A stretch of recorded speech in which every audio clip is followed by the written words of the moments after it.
काठमाडौँबाट करिब 20 किलोमिटर मात्रै टाढा सागाको डाँडामा उभिएको छ आस्थाको विशाल प्रतीक कैलाशनाथ महादेव।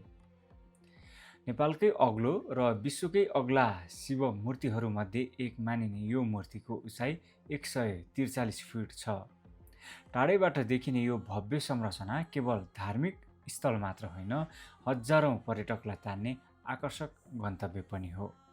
सन् 2003मा निर्माण सुरु भएको यो मूर्ति करिब 7 वर्षको अथक मेहनतपछि सन् 2010मा सर्वसाधारणका लागि खुल्ला गरिएको थियो। उद्योगी कमल जैनको व्यक्तिगत लगानीमा निर्माण गरिएको यस मूर्तिले सागाको परिचय नै बदलिदिएको छ। आज यहाँ दैनिक रूपमा देश विदेशबाट पर्यटक पुग्छन्। विशेष गरी शिवरात्रि, साउन र बिदाका दिनमा भक्तजनहरूको ठुलो घुइँचो लाग्ने गर्छ। मूर्तिसँगै देखिने हरियाली पहाड, काठमाडौँ उपत्यकाको मनोरम दृश्य र शान्त वातावरणले जो कोहीलाई मोहित बनाउँछ। यसको प्रभाव केवल पर्यटनमा मात्र सीमित छैन।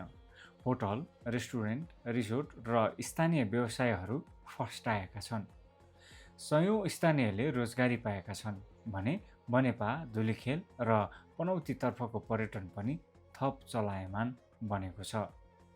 आस्था, कला र आधुनिक इन्जिनियरिङको अद्भुत सङ्गम हेर्न चाहनुहुन्छ भने एकपटक सागाको कैलाशनाथ महादेव अवश्य पुग्नुहोस्।